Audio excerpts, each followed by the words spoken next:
So good morning, everybody. I'm Jonathan Stillman, visiting assistant professor of architecture and urban design for now our fourth installment of the Global Urbanism Studio workshops.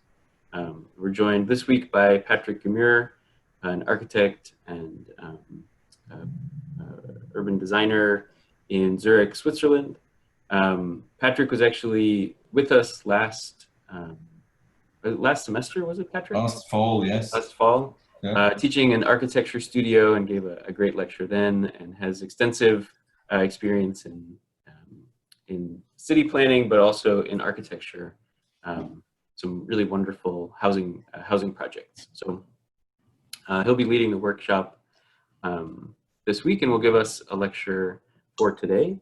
And so just to give you some context, this fourth workshop comes after we've tried to think about global and local responses to crisis and spaces of resilience, thinking about markets in Kampala with Doreen Adengo and students from Uganda Martyrs, and a density workshop with Michael Kokora and Marcus Carter out of Hong Kong and New York City, and also your Lively Cities workshop in St. Louis with Oliver Schulze, to think about the city in response to COVID-19, but also I think a theme that has been coming up is something about flexibility and resilience and kind of spaces of resilience in the city. So in this case, we'll be looking at markets again, and there's a potential to come back to some ideas that you've come across already in these workshops, but I think also to introduce new ideas that are particular to Zurich and the European context, which may offer a pretty powerful counterpoint to some of the things that we've seen in the other cities.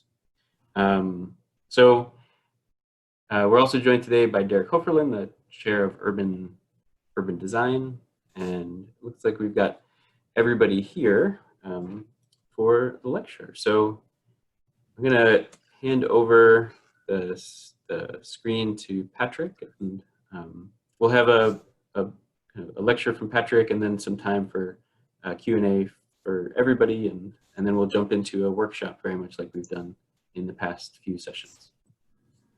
Okay, thank you. Thank you for joining us, Patrick. Yeah. Now, so you see the second phone? Yeah, that's good. Okay. Okay, now it's function. Okay, I'm an architect in Switzerland. I live in Zurich, and I have my own office since more than 30 years. And my own office, and I work in different partnerships with different friends. But the most important thing, we always do housing or residential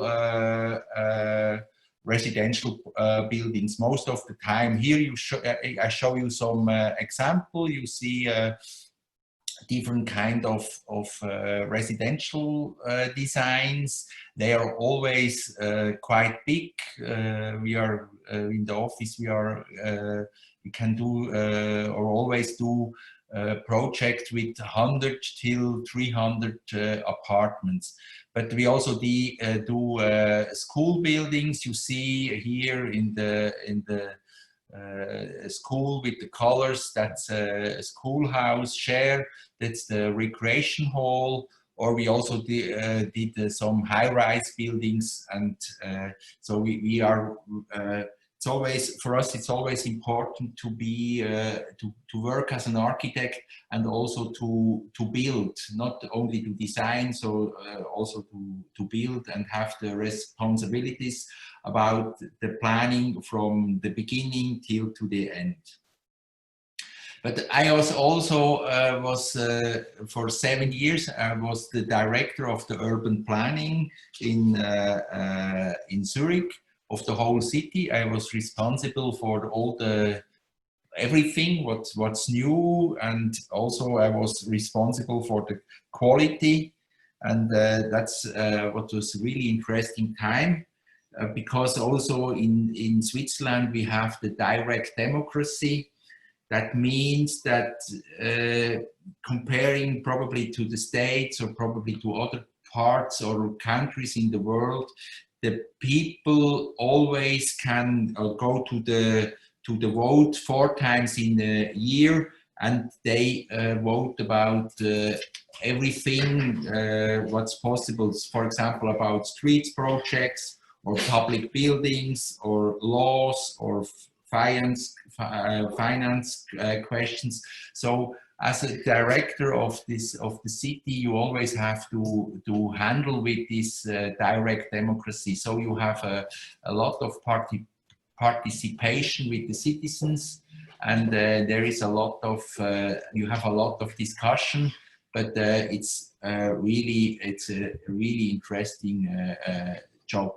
But at the end, I really like that job, but at the end, after 7 years, I thought I really want to build. So I went back to my office, and here, for example, here you see a picture how Zurich looks like, and how the city is constructed. So now we come to the task. It's about the Helvetiaplatz. It's a market situation, and the question is how COVID-19, what is the influence of this crisis, or maybe it's also an opportunity. Here you see the situation. You see this. You see the space, the square in the middle. You see this situation here. And what is interesting, that this market is only on 2 times in a week, in the morning, and the other times it's quite empty. And it's the question is, what could be what could be the design, or what could be the chance to make this place a little bit more interesting. You see the same place, sometimes it's the market. The market is where you can buy food and also a little bit of plants and so, but it's only 2 times in a week. So that's about the situation. Here you see the Helvetiaplatz, the square, and in the neighborhood you see here you see the main station, and here is the old city. You see you see 2 rivers, the Limmat and the Sil, and then here you see this neighborhood who was built in the beginning of the last century. And it's till today it's the neighborhood of the workers, and it's quite dense. And in the middle of this neighborhood is this square. You see it in the middle. Then here you see it also in the city plan. Here you see also the train, the tracks, who are really dominate the city plan. And then you also have some squares or parks, but the main thing is here in the middle. But here you see in this plan you see the whole city, and you see how the city is spread all over the situation. You see also the white thing is the lake, or is just go back, or is here you have the other white space. They are forests. Or here you have the tracks, and here you have the lake. But you see that this square is quite in the middle of Zurich, and that makes it interesting. Maybe I can make a short introduction to Zurich. Zurich is a nice city. You see it has a lake. You see the lake. You also see in the distance you see the Alps. It's in the middle of Switzerland, and I will show you some more plans. You see Switzerland in Europe, and Zurich is quite in the middle of Europe. That makes Zurich quite interesting, because from Zurich to London, to Paris, to Berlin, to Vienna, to Rome, or to Amsterdam, you always have just an hour with the plane. But we also are very well connected to with the train, the European train system, and so the Zurich is really located in the middle of Europe, and that makes the city really interesting also for international companies. Zurich is a financial city. We have a lot of banks and insurance, and that makes the Zurich also a really a wealthy or a rich city. Probably it's one of the richest city in the world. Here you have some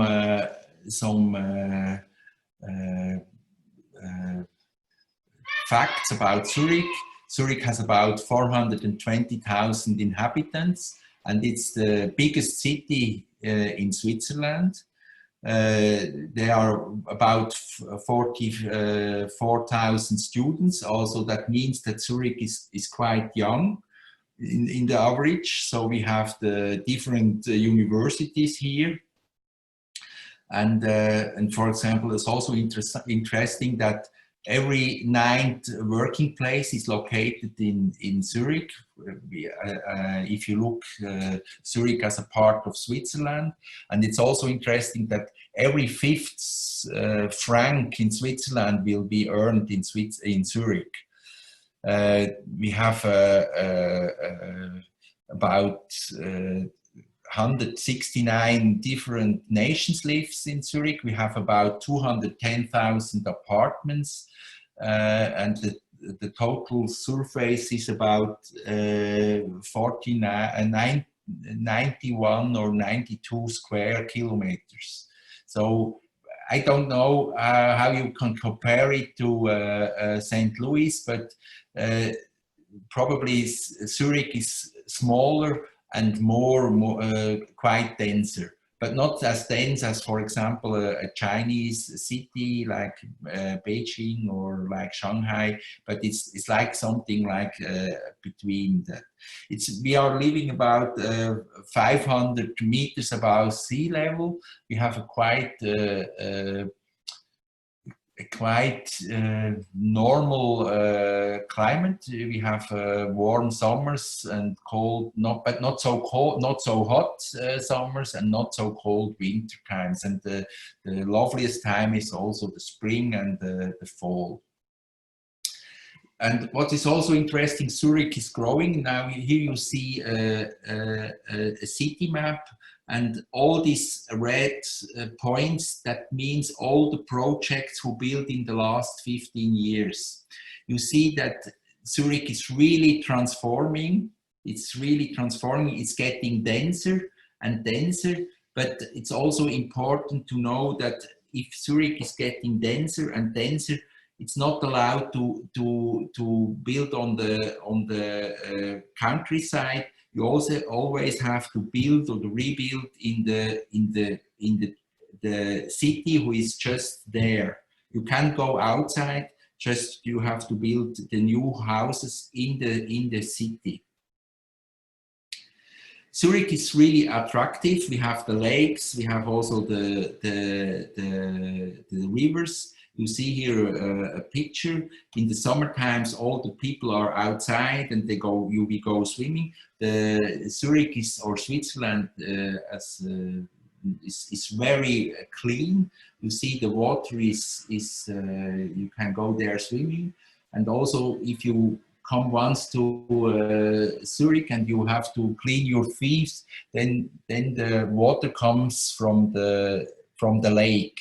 The lake is so clean that we also can drink the water from there. We have no pollution.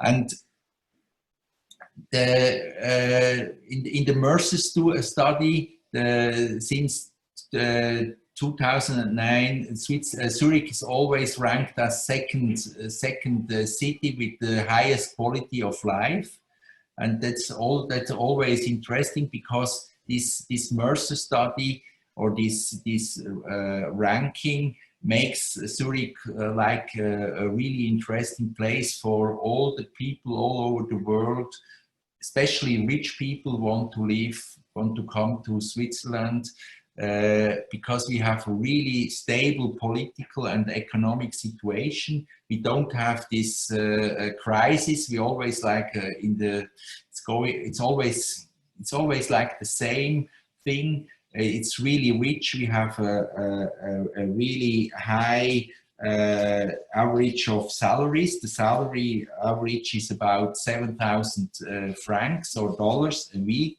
in a month. In the average, that means that everybody who works in Zurich has a quite a good salary. But we also have a really good healthcare system and a lot of hospitals. And it's not the same like, for example, in St. Louis, where the hospitals are also private, but everybody has an insurance and can go to the best hospitals. It's like a social democratic idea, that also the poor people or the people who doesn't have this good salary can go to the hospital, and the treatment is supported. We have a lot of entertainment offers because it's the biggest city in Switzerland. We have a real good cultural offer. There are a lot of concerts, all kinds of concerts, from classic to rock to everything. We have an opera, we have theaters, and we have a lot of things. We have museums, we have collections, we have really a nice situation. We have good shopping facilities, really good schools, and the schools are also, for example, public school.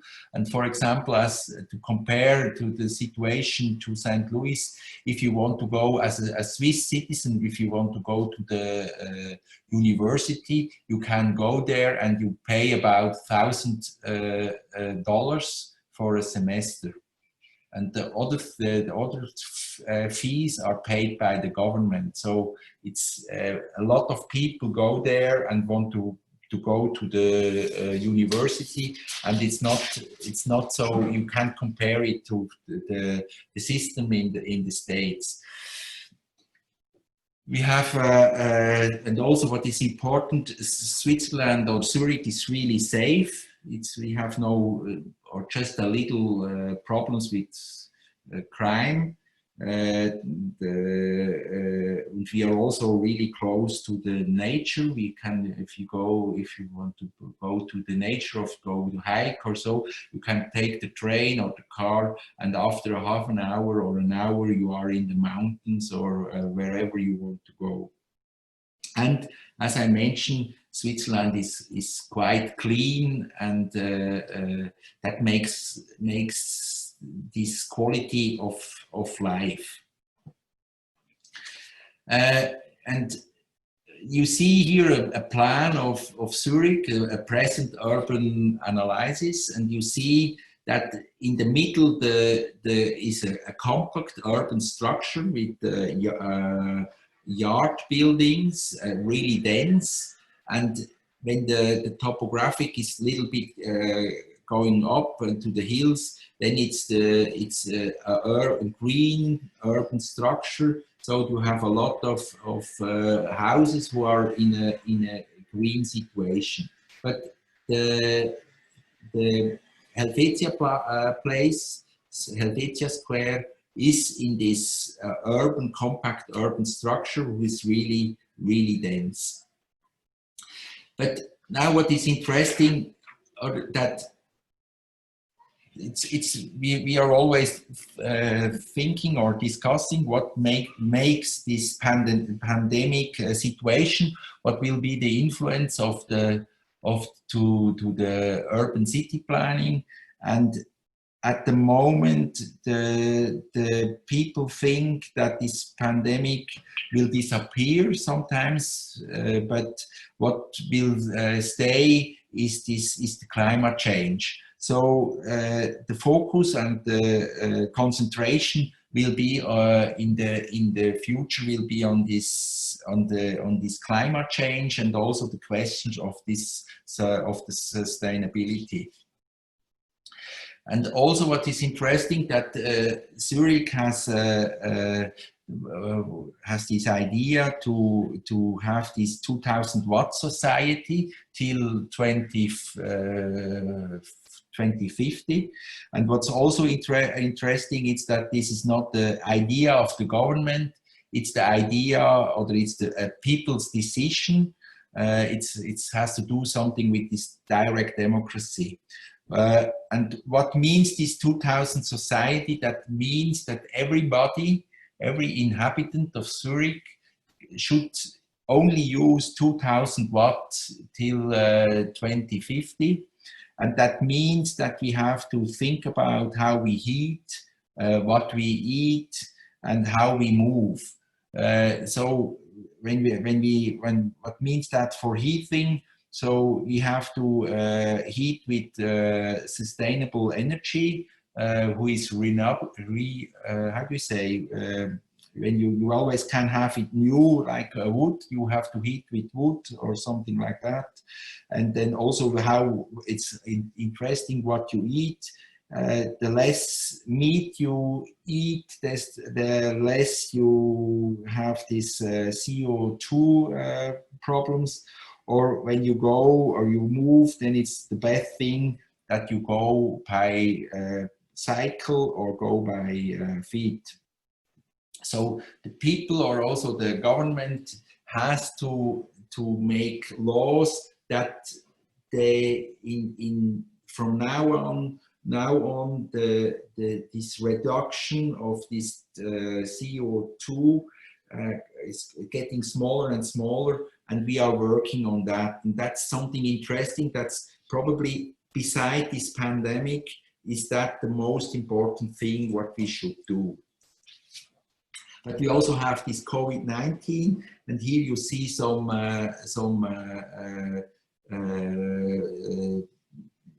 diagrams. You see that we also have in March and April, we have the highest influence, or the most deaths and the most sickness. But now this curve is getting really down. But at the moment, you see it's getting a little bit. It starts the second wave. So we are a little bit confused what we should do now. But going back to Zurich, Zurich has interesting public spaces. You see here the Helvetiaplatz. You see there is a lot of public space where the people can meet, where a lot of uses are possible. You see this, like you see the Helvetiaplatz is quite here. Then you see the Paradeplatz. You see different kind of squares, also with the pictures, and you see also all these squares are in a dynamic and has diverse uses. You see. You use them as markets or as for demonstration or for circus, and so every this kind of squares has always different kind of uses should be possible. And there is also interesting that these spaces are really public, and was also interesting that the people, the citizens of the city, really use these spaces as a meeting point, as a point where you sit there just to sit in the sun, or maybe you also have meeting friends. And this is I think these are diverse uses. You see, you have the market, and the market is a sustainable and climate-friendly alternative to shopping centers. It's also a market is always a good situation or a good possibility to buy food from the region, not food from coming with the ship or the plane to Switzerland. So but you can buy food from the region, from the farmers from the region. It's a social meeting place. It's care of the neighborhood. It's maybe a playground. It's a recreation space. Maybe it's a picnic area. It's it's for demonstrations, for circus, sport events, or for, I don't know, maybe also you go there and have a break, have a drink of coffee. There is always a lot of people there, and that's also the chance or the possibility for this Helvetia place, square. And now I go there to our task, to Helvetiaplatz. I want to give you a short history. I want to say something about the architecture, about the urban space and the use today. Here you see the situation in a city plan. The city plan is from 1907. It's about 100 years old. And you see how small Zurich was there at time for 100 years ago. Maybe it has 30,000 inhabitants. Now we have 400,000, more than 400,000 inhabitants just in the city. When you also take the neighborhoods or the urban scroll, you count that with, then Zurich has about 1,500,000 inhabitants in the region. But you see that this Helvetiaplatz is a quite young urban space. You see in the about 1900, it was not a square. It was more like a crossing from different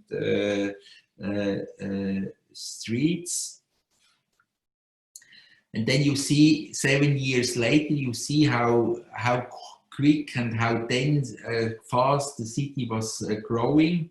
You see when I go back, as you compare it, you see that the city was really the age of the city.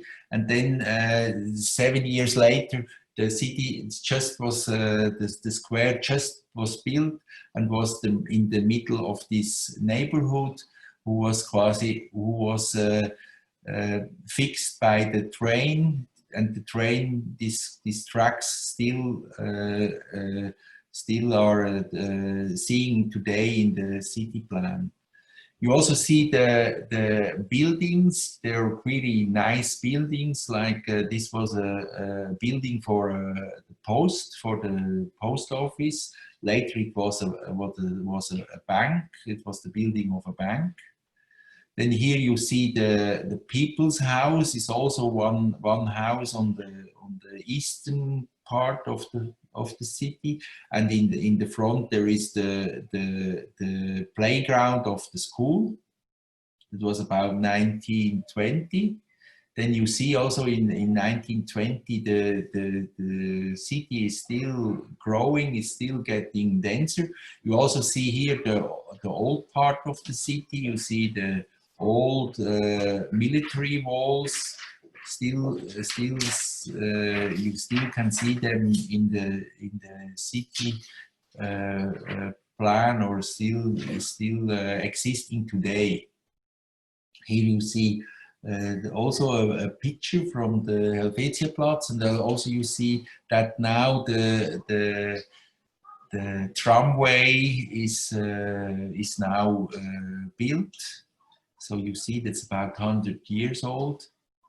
And you see also that this place is always a place for demonstrations, especially in the 1st May. There are always demonstration, and then is the place where the people or the speakers speaks to the crowd.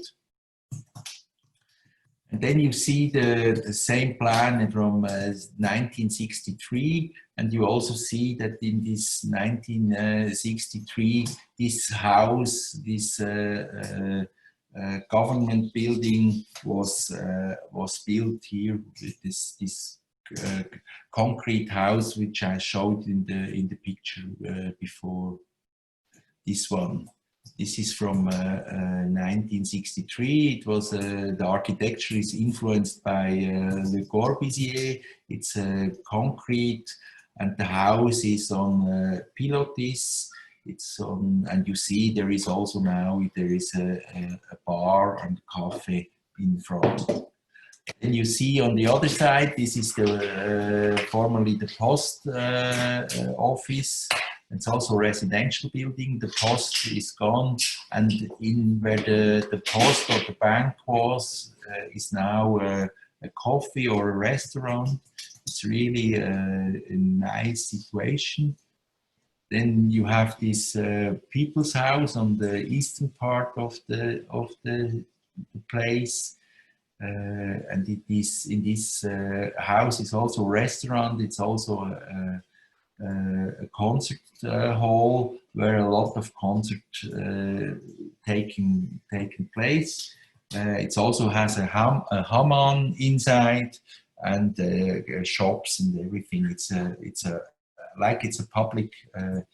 public house. And here you see the old Kanzlei school, who is opposite the square. It's an old school. It's from 1863. But today the school isn't in use. Today the school is a cultural center. There has a cinema, and there is also a bar, there is also a club, and there is also for example, in the summertime, it's an open air cinema, and it's really a situation where a lot of people go there, where you meet people, and where, especially in the summertime, where it's like a place where you go and meet people or meet friends. And there is also, going back to the Helvetiaplatz, you see it's on Tuesday and Friday morning you have a market, but only in the morning, and in the rest of the day it's free, or the place, the market, or the square isn't in use. Maybe there are some bicycle markets 3 or 4 times in a year, where you can go and buy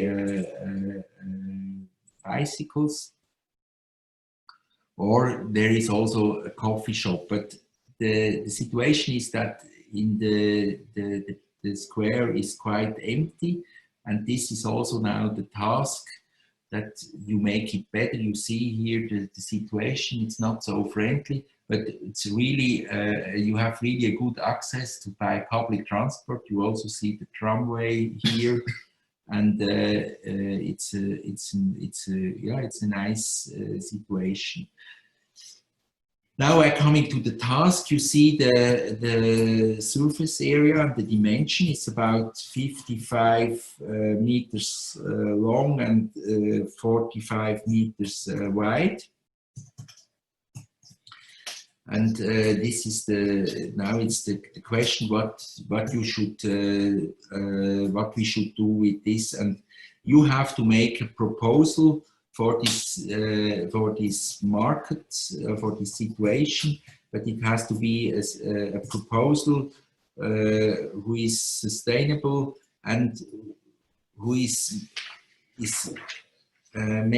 make different things possible, but also the market this weekend market on Tuesday and Friday should be still possible, also with your new design. And so the task is, you have to analyze the square, its uses and its neighborhoods. Then the question is, what can we learn from all this? Are there any historical hints? And now we have to the current context. What means COVID-19? What means the climate change? What means the social structure or the social topography? Which idea or conclusion can be drawn from this? And maybe and that's a little bit the question to you. It's maybe it's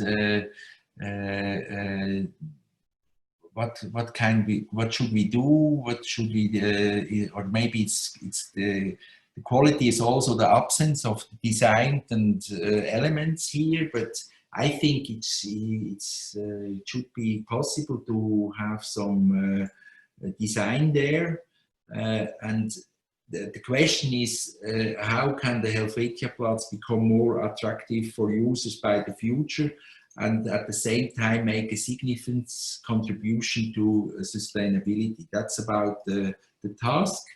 And then in a first step, from now to Wednesday, we have like 8 groups again. And here every group has a task. You can read this. For example, group 1 has the question about the history of the Helvetiaplatz. Then the group 2 is looking at the urban space, what is the situation today, the buildings, the floor coverings, the planting, the lighting, the furniture and everything. What means the group 3, what is the regard to the immediate neighborhood, to the quarter, but also to the entire city, how it function with the car, public transport, bicycle, pedestrians. Then you also have the group 4 has to analyze the importance of the Helvetiaplatz market for the neighborhood and the city. What means that? Because of the shopping, the sustainability, etc. Group 5 should analyze the uses of the neighborhood around the Helvetiaplatz. Maybe you can learn something. And group 6 has to analyze the current use of the Helvetiaplatz during the day, at night, during the week, but also over the course of the year. I've shown you some pictures of the bicycle market. And then group 7 has to search for what is the influence of the climate and the COVID-19 pandemic on this use of the market and the Helvetiaplatz, and also what group 8 what is really interesting for you probably, what are the conditions of this 2000 watt society, and what does this mean in terms to the task. And so you make some group works, and then on Wednesday my idea is that every group present their results to the others, and with this knowledge what you learned about this, then you should start to make a little proposal for Friday the 10th July. And but the most important thing is that the group work should be fun and should be enjoyable. And now with that I will stop, but maybe you have some questions, but I will stop with this, that everything is connected with everything. Thank you. So it's maybe... Wonderful. Thank you, Patrick. Huh? Thank you. Yeah. Thank you. Great introduction. Maybe there are some questions. We have one question in the chat from Rachel. Rachel, do you want to just give us some context of what you're thinking about? Oh, yeah, I was curious, since it is, since the market is twice a week, Yeah. Something reoccurring, I was wondering if the facilities like the tents that are, and the stalls are provided to them and stored somewhere, or if each vendor brings their own with them. That's an interesting. They come with the cars early in the morning and build them up, and at noon they put it together and bring it away. So it's not nothing fixed. Yeah. Great. Yeah. That's also why the square is quite empty, and if you make a design or so, then it should be on the border of the square, or also you have to know that they come with trucks, and they have to drive with the trucks to the square and then load up or load in all the food and their stalls. Great, thank you.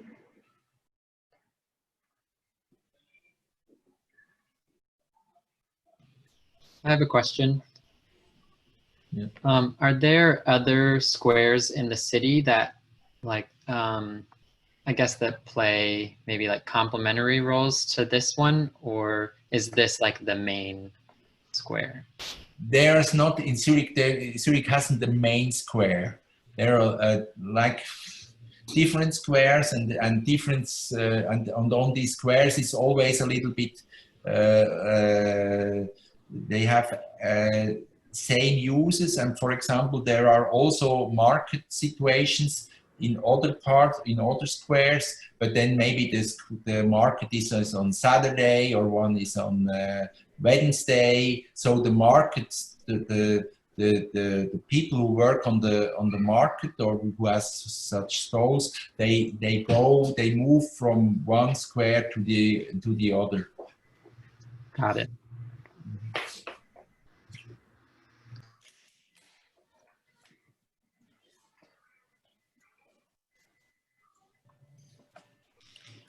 One of the things that came up when we had an early group discussion this semester was the importance of access to open space. And I think it was something that we all took for granted before the pandemic. But as we started to talk at the beginning, it seemed like some people had really good access to parks and things like that, and other people it was kind of hard to get to a nice big open space. And I wonder maybe if you could talk a little bit about the expectations that people have on their own residential units, like their homes, and how public space is an extension of the living room to a certain extent. So like what would a kind of typical Zurich home space be like, and how might it relate to a park or a public space in the city? No, for example, in Zurich or in Switzerland, the apartments are quite, comparing to other parts in the world, the apartments are quite big. The average of square meters per person for living is about 40 square meters. Everybody in Zurich has about 40 square meters. That means that, for example, when two people share an apartment, the apartment is about 80 square meters big, or a family has about 100 square meters, or maybe 110 square meters. It depends how many children they have, and also how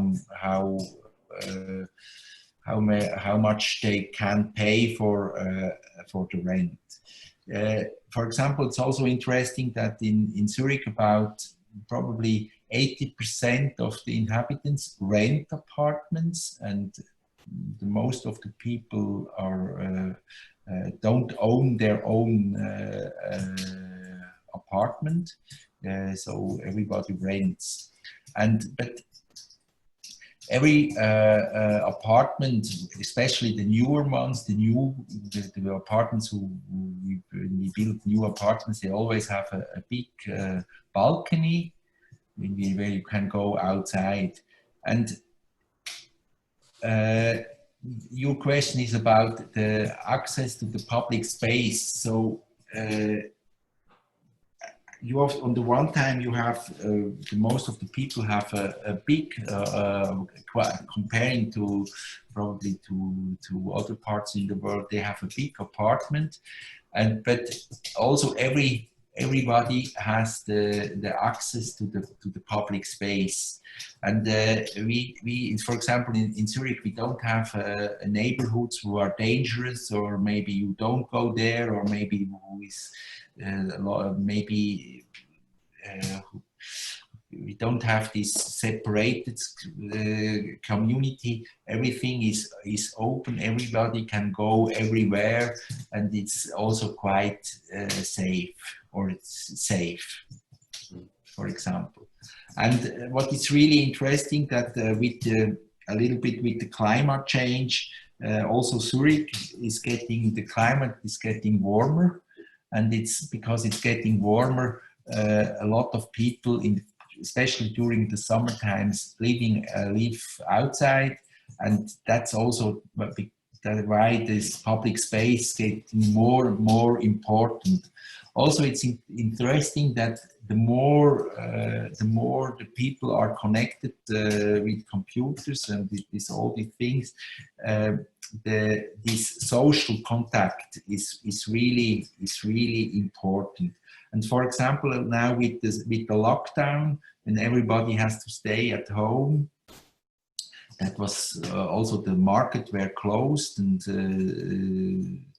but now what is really interesting, that when the lockdown was over and these restrictions are over, really the people went really outside and want to meet and all the people again. And for example, it's a little bit the problem that a lot of people go now outside and are eating, and now this social distancing is not the question anymore. And that's a little bit the question, or maybe also the start of the second pandemic wave.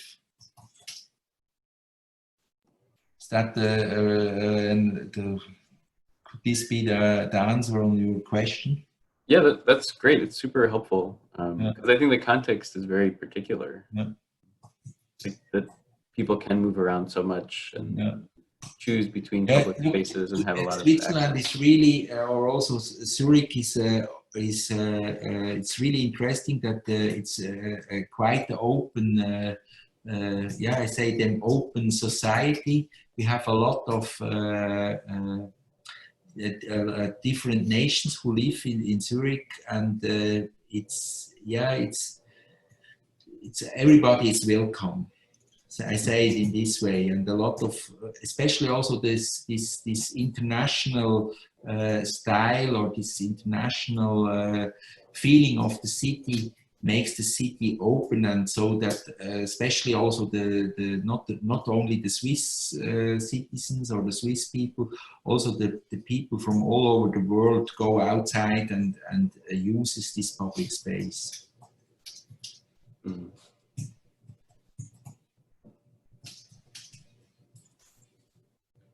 Are there more questions?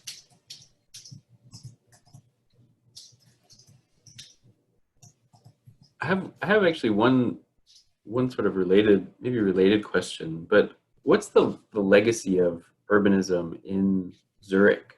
Like, how old is the city, or what is the oldest city, and do people see themselves as being part of the city or being part of nature? If the first people who live here, they're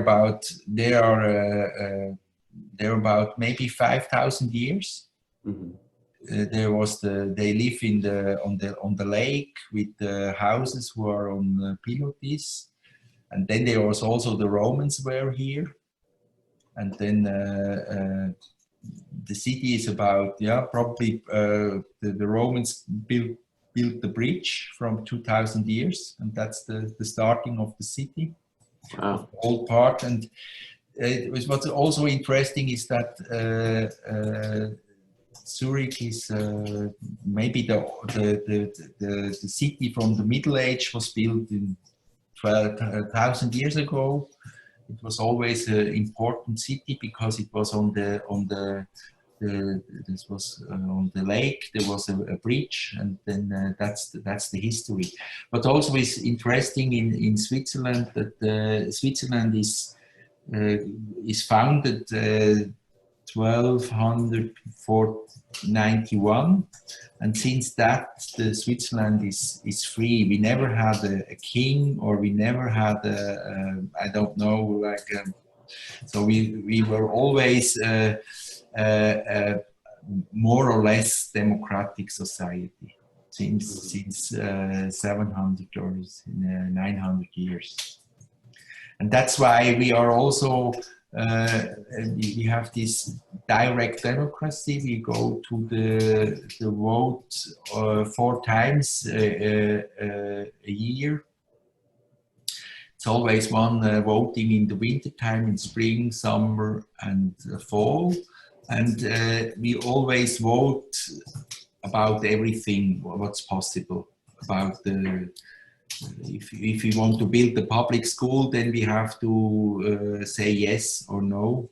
It's about how you finance that, or how when we build the new street, then you always have to go there to the vote and say, yes, I want this new street, or when we have new laws or something like that, then we go to and have to vote for or against it.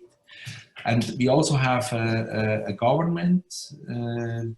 We have like we are like a little bit the system like in the States. We have but we don't have a president. We have a collective, the Bundesrat. There are seven people, men and women, who rules the whole country. But then we also have this we how do you say this you on the one side you have the government, and on the other side you have the city or the village, and the village has its rights and the government has its rights. So it's a little bit the balance between the big thinking and the how do you say, regional thinking. So, and that makes Switzerland interesting. It makes Switzerland a little bit, or Zurich also a little bit slow, a little bit complicated. But when we build something, or when we have decided that something is like this with the people's vote, then it's the people's vote is always when the people say yes, then it's okay, and then you can build everything what you should build. So that's also interesting in Switzerland. Patrick, maybe you showed that slide that talked about the population, and I think it said something like there's 169 citizens from different countries represented in Zurich.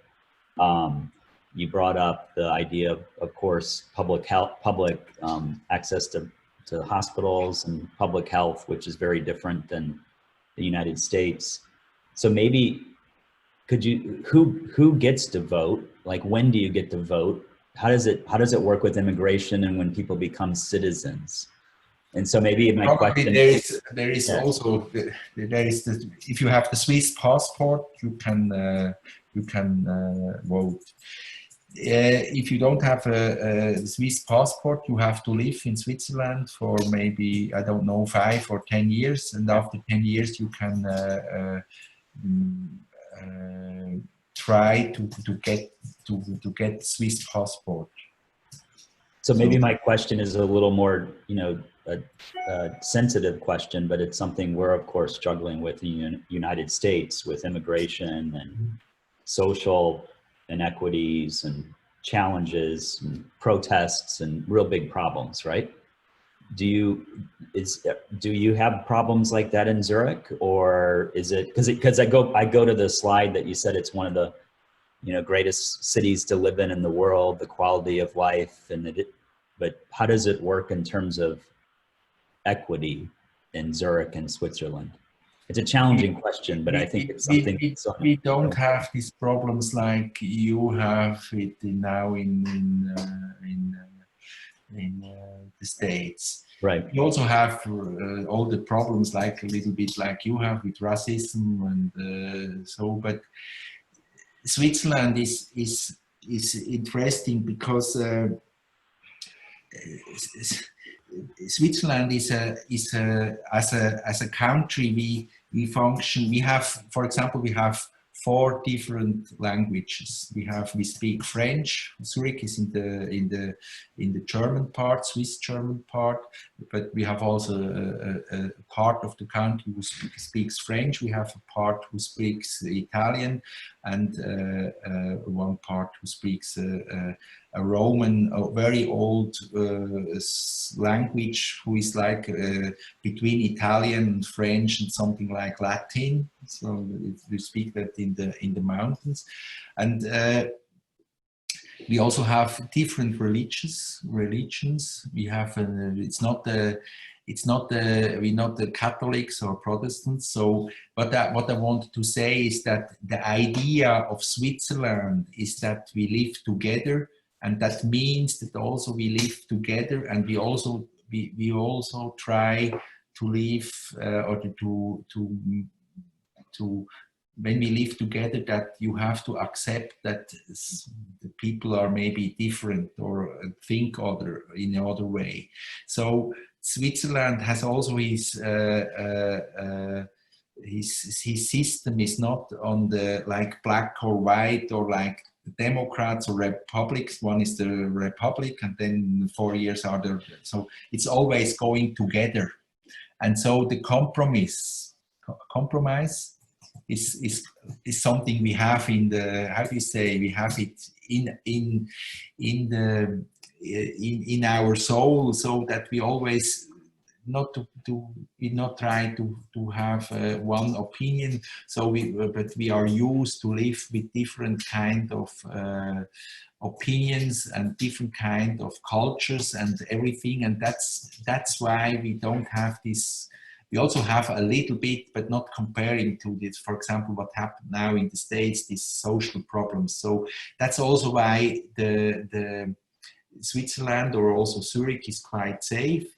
And it's also, we have this, for example, how do you say, this social democratic system, so that we also share, for example, that the people who don't have a lot of money, they are supported by different kind of state, how do you say, opportunities. So you are also having, for example, when if you don't have enough money, maybe you can have a support, how do you say, somebody support, or the state supports you with the rent or something like that. And so that it is about like the system should be it's more balanced than, for example, it's for example to comparing to St. Louis.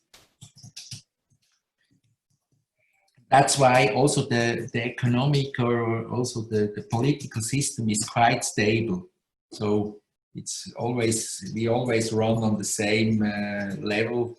It's not like, it don't go like this.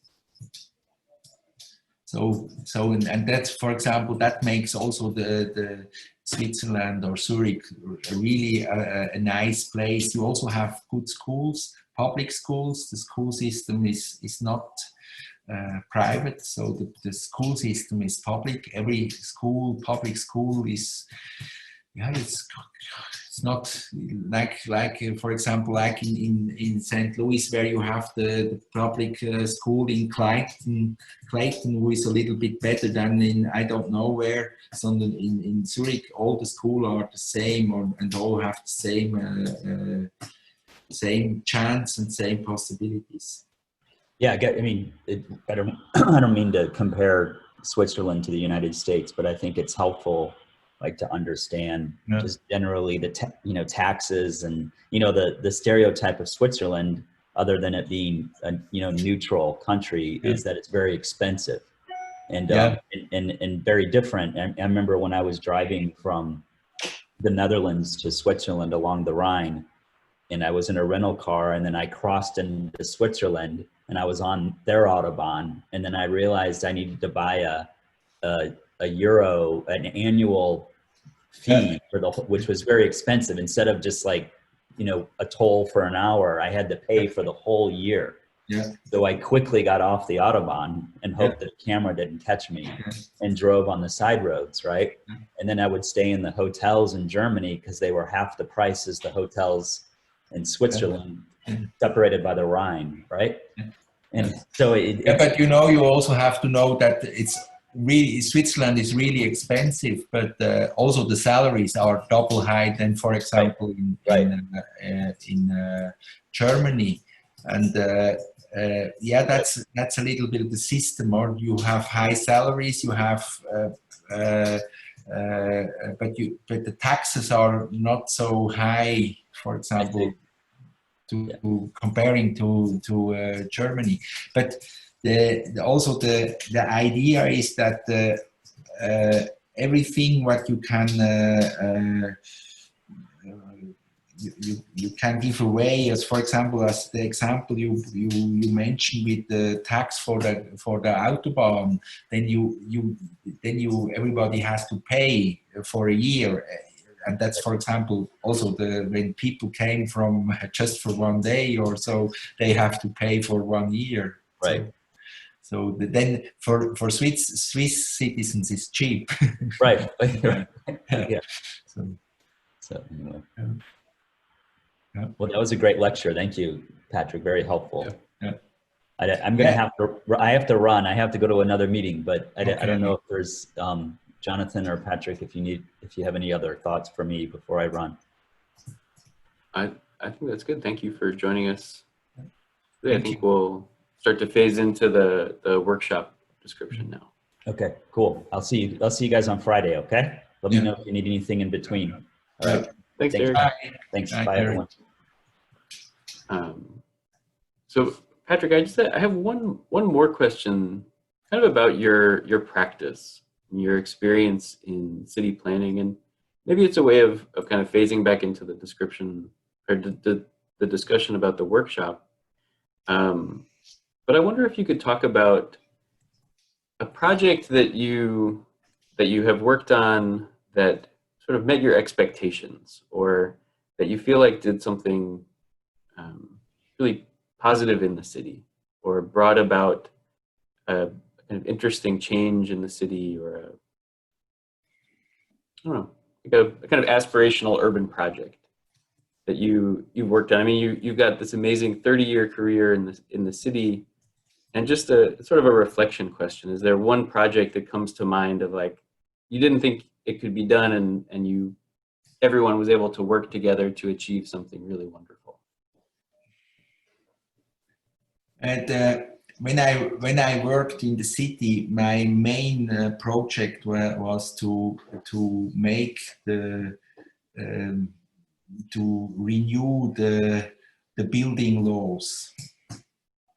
So we worked a lot on these new laws about building regulation, and probably with this, that was probably the most important thing to make a new building regulations. That was probably my. I don't say it was also a lot of work, and it was a lot of political discussions, because these building rules are always political. Mm-hmm. It's, for example, it's normal that one of the Green Party, the members of the Green Party are against cars, for example, or the people from the social party, how do you say, maybe more left, they are more for social rules. Maybe the people or the members of the right-wing parties are more for, they don't like law or rules, so they are against everything, or maybe so it was really interesting to work with all this influence and try to make a new building, make new building rules. And probably that was the most important job I had in these 7 years. It was also about 5 years job to do that. Wow. But the other thing is in the my own practice as an owner of an architectural office, we are concentrating on housing or residential buildings, and we make a lot of residential buildings for affordable housing, and yeah, we do that, and that's always, we like to do that, and it's always interesting to build apartments, because apartments, in apartments, the people have to live inside an apartment, and that should be good, because it's our yeah, where we spend the whole life, and so that has to be really good, and you have to think about how we live, how we function, how we cook, how we sleep, how we wash, and everything. So, and we really like that. Perfect. I see that in your work. I think that's why we're lucky to have you with us this week. I think you bring a wonderful sense of human life to the residential work, and I hope that we can do that this week in our thinking about the urban space of Zurich. So yeah, but what is now interesting with this task I gave you is because there is, since years, there is a discussion what happened to the Helvetiaplatz, and for example, that could be a start to think about that. The start when the students like you make now a proposal, and then I think probably I showed your proposal then to the city planning department, and maybe we can start a new discussion about what should be part on this place, because today it's not so a nice situation. It could be better. And maybe it needs more plants, more trees, I don't know, maybe a roof, or maybe something you work with water, maybe you make this the surfaces or something like that. I'm really curious about what the students are make proposals. Me too. I think it'll be great. So, are there any questions from you guys before we end the recording? Yeah, I have one question. Yeah, Khalid. So yeah, so is there like a big change after COVID-19 with like food markets? Are the stores are closed, or is there like the market is still running, or it's closed now? No, the market was closed during the lockdown, but now it's the market is open again. But you have to accept this social distancing. So you always need 2 meters distance to the next people. But yeah, that's the situation at the moment. But the market is now functioning. The market is also important because it's a chance to buy really fresh things like vegetable or meat or fish or like that, kinds of food like that.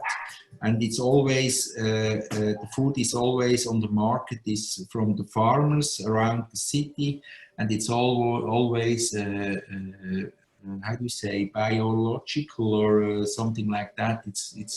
It's a little bit the better food than if you buy the food in a shopping mall. But what's also interesting is that the food is also more expensive in the market than when you go to, comparing if you go to the food when you buy food in a shopping center. So that's maybe a little bit difference what you've learned or what you've seen, for example, with the food or the market in Kampala. In Kampala, I think the market is for everywhere. In Zurich, the market is a little bit for the people who want to eat healthy and the people who has maybe a little bit more money than than normal. Is that the answer to your question? Yeah, thank you. Great. Any other questions?